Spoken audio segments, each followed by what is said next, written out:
Okay, so perhaps we can start the talk on the Oliver's paradox. Over to you, Shweta. Yeah, thank you. Just a second.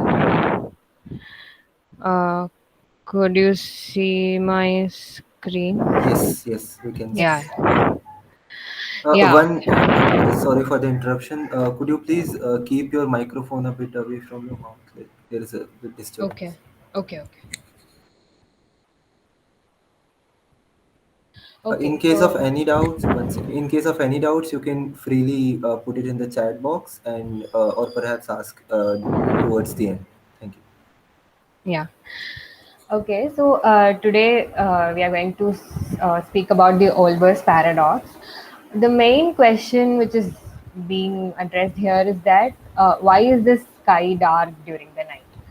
So, if I ask this question to a normal person who's not really aware of this paradox, so their obvious answer would be that it is because the sun is not facing that part of the earth during the night. So, that's why the sky is dark.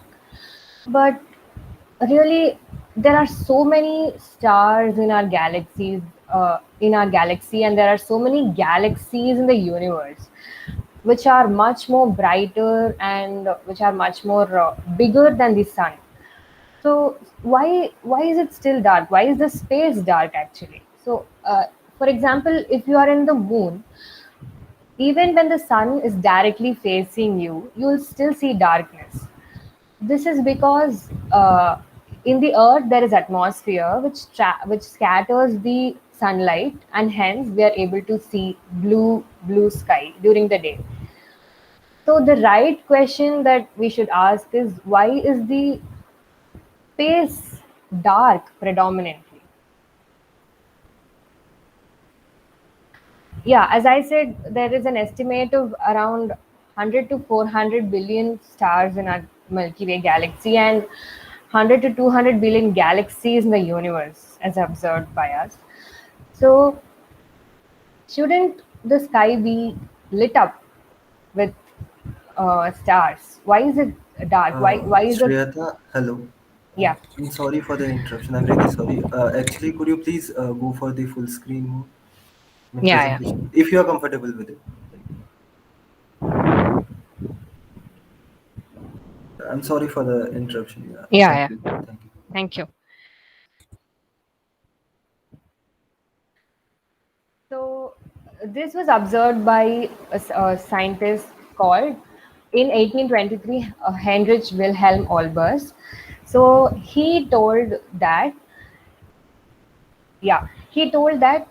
when there are so many stars in the universe, every line of sight that we look at must eventually end up seeing a star.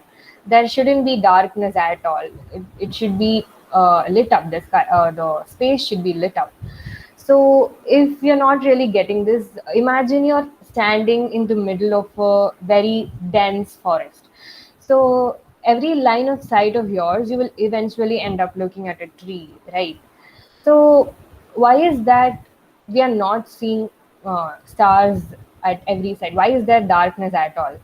So this was a very big question in Olber's time because at that time the universe was assumed to be a static, infinitely old and uniformly populated with stars, and we it was assumed that the universe was infinite. So then this is a very big question because if there are infinite amount of stars, then obviously we should have been seeing lit up skies, right? So that is not observed. So this was a very big question during that time. Many scientists tried to resolve this paradox. Some were, most of them were not very successful. So, let me show you some of it, which were quite interesting. Okay, so Kepler, even before Olbers, told that there is the sun, surrounding it there is the solar system, and there is a finite amount of space around in which the stars existed, and after that there is nothingness. So in his model, stars were not infinite, and there was only a finite amount of space in which the stars existed. So yeah, this seems to be a nice model when we think of it. But what about gravity? If these stars were static and it existed in a finite amount of space, what happened to the gravitational pull? It should have The gravitational pull should have pulled all these stars towards the Earth and towards the planet, and finally everything should have collapsed into a single thing. So that hasn't happened. So this Kepler's idea of the island universe was not really helpful in resolving the paradox. Um, most people, when they think about it, thought that why is it even a big question? Because when we look at the sky, some stars are close to us, so we are able to see them, and some are very far away from us, so their intensity is very less. So it's just that we are not able to see them, as intensity is inversely proportional to 1 by r square. As the distance increases, they become very they fade away. We are just not able to see them because they fade away. But imagine this. For example, given uh, take uniform concentric circles with uniform thickness. So we see that in the in the first circle, you can see that there are less amount of stars with high brightness. As you move away and away, there is a decrease in intensity, but there are more amount of stars in the given thickness, if you assume an infinite universe. So Olbers told that using this onion model, he told that intensity of the radiation of the light does not actually depend on the distance from the Earth. So this question was resolved by Olbers. He told that even if the intensity is reducing, still the increase in number of stars is compensating it, and hence still the night sky should have been bright and it shouldn't have been dark. So next is Olber himself tried to provide a solution, which was that he told that light is getting blocked because light from very distant stars is getting blocked because there is a absorption medium like intergalactic dust and cosmic dust. All these are actually, they are preventing the light from very distant stars to reach the Earth. So hence we are there is darkness. So since some light rays are being blocked by the intergalactic dust, um, there is darkness and some rays are not actually reaching us. But there are two reasons why this solution is not actually valid, because there is actually not much dust in the universe. This is because you know the farthest galaxy that we can see with our naked eye is around 2.5 million light years away. So that means that there isn't much dust, right? There is a lot of free space in the universe for the light to travel. So the first reason, I mean, the first reason is that there isn't much dust in the universe. And the second, even if there is dust concealing the light, concealing the light can actually heat up the dust, and it can the gas and the dust particle themselves can re-radiate the light, and hence the light would eventually reach us. So hence this absorption medium didn't actually help in resolving the paradox. Next, Immanuel Kant. So he told about the fractal universe. So he told that if we apply a pattern can you see this? So if we apply this kind of pattern with increasing size continuously, then he told that there will be some areas in which there won't be any light. So there will be some spots where there will be darkness. So this was his model. But this model was also not very this wasn't satisfactory, because if it was an infinite universe, then even this even if we continue to do this pattern infinitely many times, then we should have ended up looking at a star, right? So this model actually didn't work for an infinite universe. So there was something after this. Another theory which came about was a steady state theory, which gave a view that the universe is expanding but maintaining a constant density, which means that whenever the stars become unobservable by us, new stars and galaxies are being formed. But okay, so this was actually partly a solution, because we know that as if the universe is expanding, so the expansion of universe was proved by Hubble. So we know that if the universe is expanding, the light from the stars will be stretched, and due to this stretching, their wavelengths will increase very much, and such that the wavelengths might go beyond the you know visible region. It might go into the infrared region. So this is known as the redshift. Yeah. So due to this, though the light is actually reaching us, we are not actually able to see them, because it is not in the visible region. It is in the infrared region or beyond that. So this steady state theory was partly a solution, but not completely. Um, yeah. So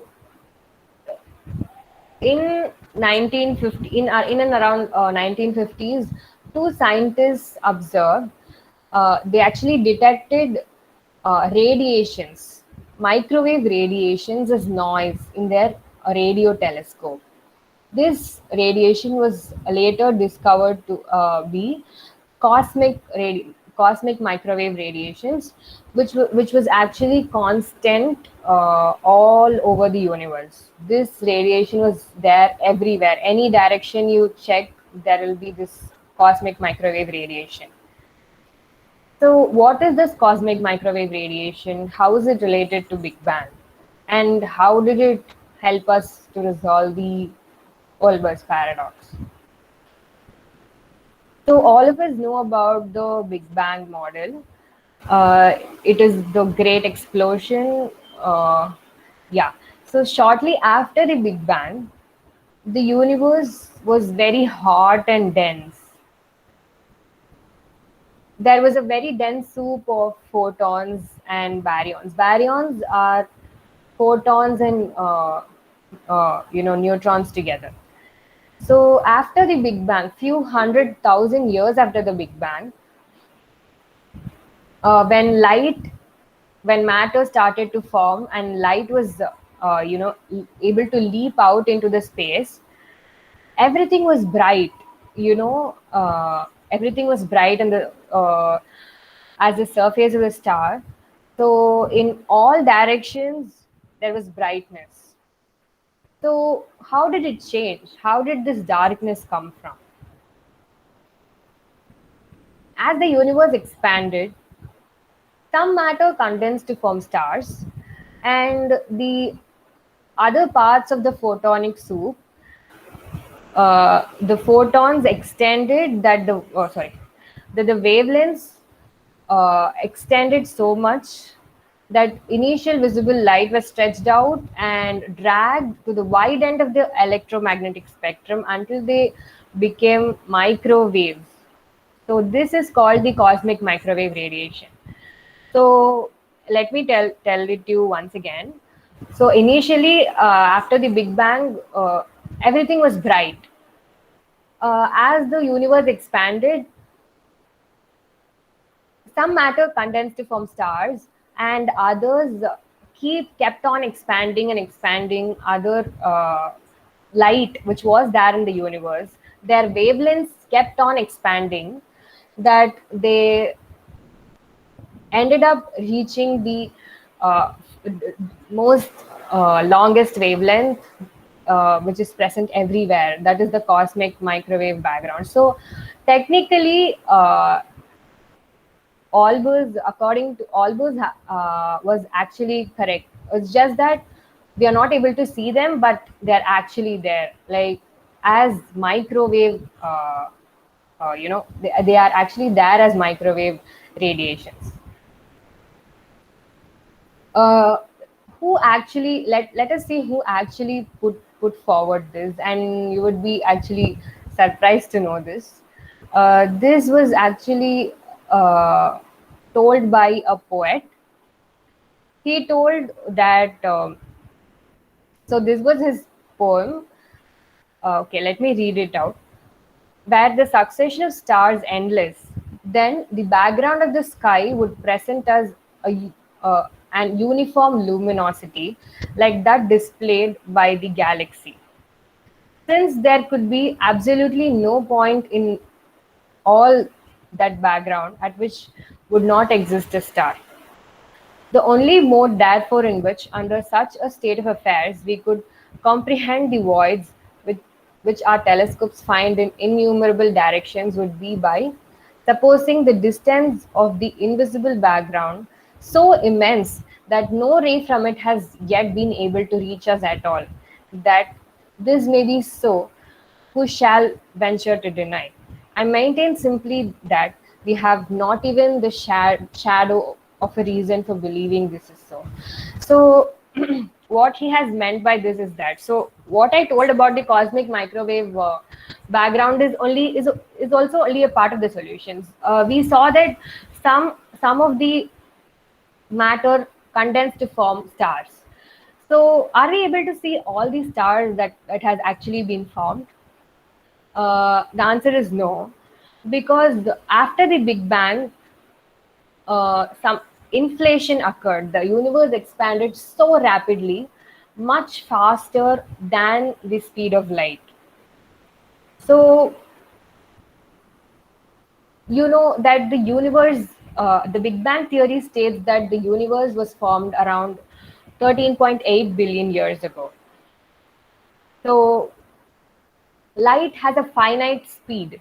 It actually, you know, it is yeah, it also has a limited speed, and the age of the universe is also limited, which means that some of the light from some of the very distant stars are actually traveling, but they have not yet reached us. So this was the main point from uh, this this poem. So yeah, the right answer was given by a poet, Edgar Allan Poe, in 1848. And later in 1858, an astronomer also, you know, he also told the same conclusion. So the main conclusion is that, yeah, light from sources farther than CT, that is the speed of light, and the finite time of the universe, has not had enough time to reach us. And the expansion of universe, which is occurring continuously, is still making it harder for the light. The universe is expanding constantly. So even if the light from the stars are traveling, due to the expansion of the universe, they can some of the light radiations can never reach us. Yeah, so this is the thing.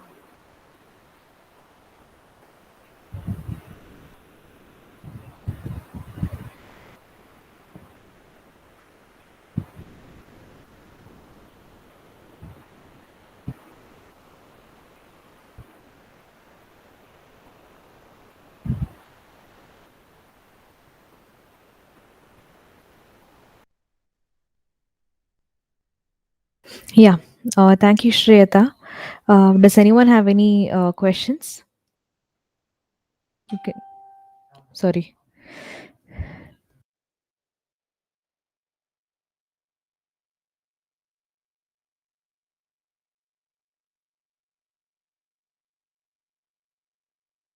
Actually, I wanted to clarify one thing. Uh, Yes. Yeah, so my question was like, you are saying that, I mean, I'm just clarifying this, like, as a solution of this Olbers paradox, you are saying that, I mean, we know that the Big Bang theory states, and after that, scientists have theoretically proved also, like, universe is accelerating itself, like, the expansion is, in fact, accelerating. So, in that case, is it like you are saying that? I mean, Olbers paradox solution says that the light that from the different stars that should reach us isn't reaching us because the expansion itself is greater than the speed of the Yeah. light, right? Yeah, right. So initially after the Big Bang, the inflation was very high. It was nothing compared to the speed of light. That is the main reason, and the universe is also expanding continuously, right? So it is making it even harder for the light from very distant stars to reach us.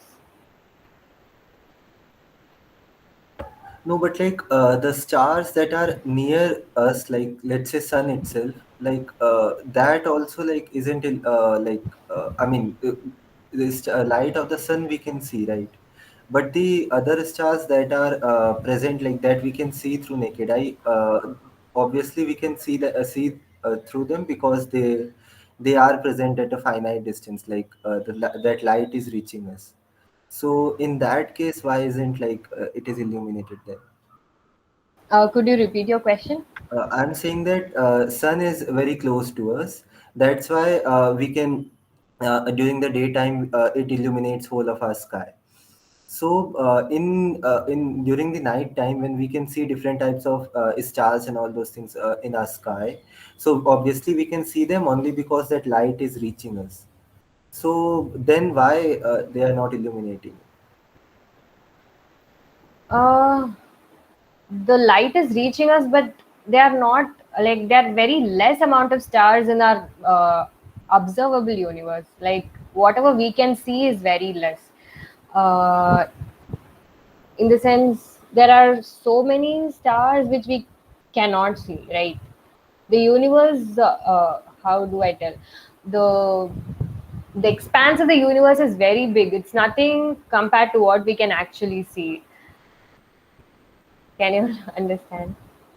Um, It's like I'm saying like that is a point like observable universe has lesser number of stars as compared to the unobservable universe.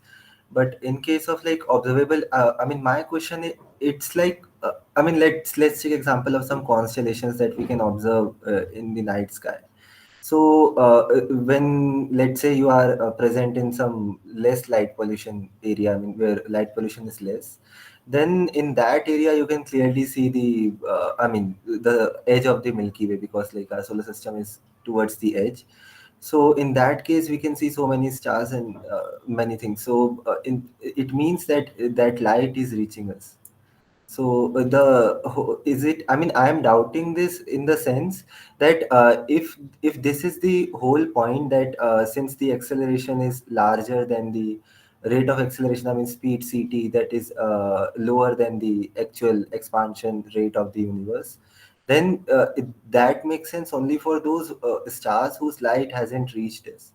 But like, what about those that we can see still? Is it because of just intensity, like their intensity is very less, or something else? okay, so you mean to tell that why aren't the stars which we are able to see lighting up the sky, right? That is your question. Yes. Okay, so Yes. the star, like my answer is like whatever I have understood is that the stars which are very close to us, um, they are very bright, but they are actually, they're not large enough. Like the Like amount is. intensity of light reaching us, right? Um, I'm not really sure about this. Yes, yes. I mean, I got it what you're trying to say. Like the intensity that is actually reaching us is less, so that that is not enough to like. Yes, yes. I got it.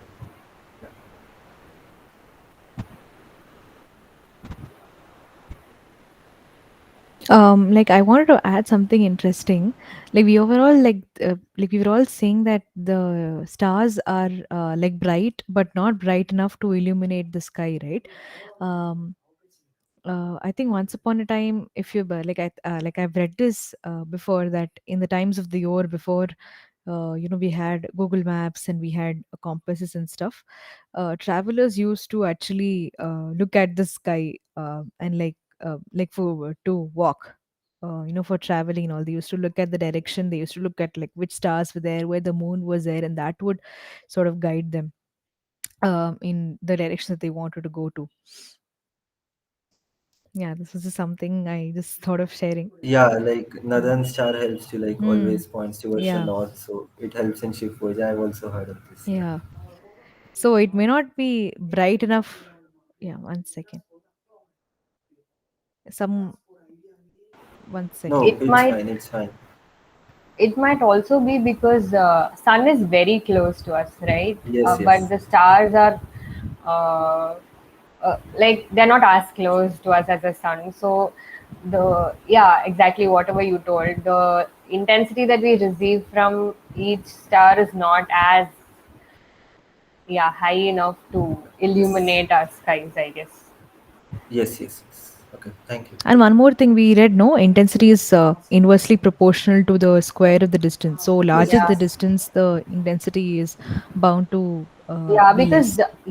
the whatever what is his name? Yeah, always explained. He told it in case of a uniform universe, but ours is not a uniform. It's not uniformly populated with stars, right? So his Right, right. onion model won't work in our case, I guess. Hmm. Yeah. Yeah.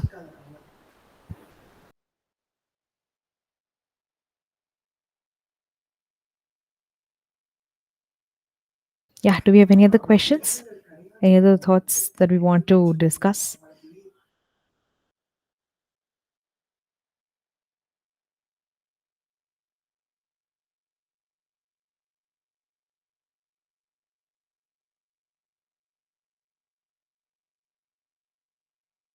Yeah, just one point. Uh, Ajit said, the intensity of the stars become so less that the our sky is still dark, right? So, but when you actually take into account the entire sky, like when you sum it up, the when you calculate the total radiant intensity, but even in an observable universe, there are a quite large number of stars, right? So when you sum them up, then they may contribute.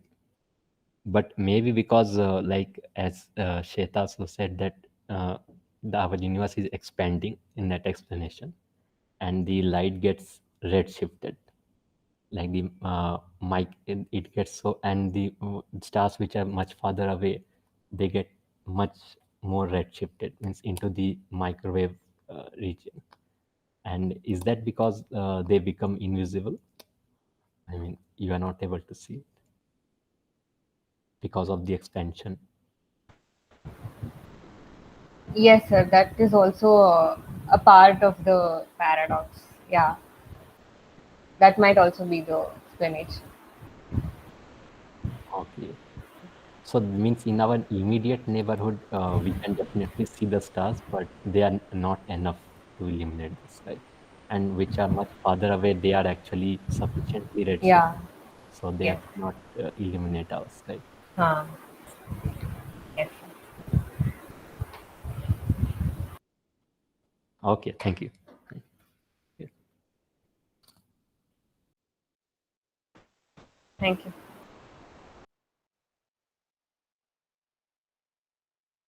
Yeah. Anyone else?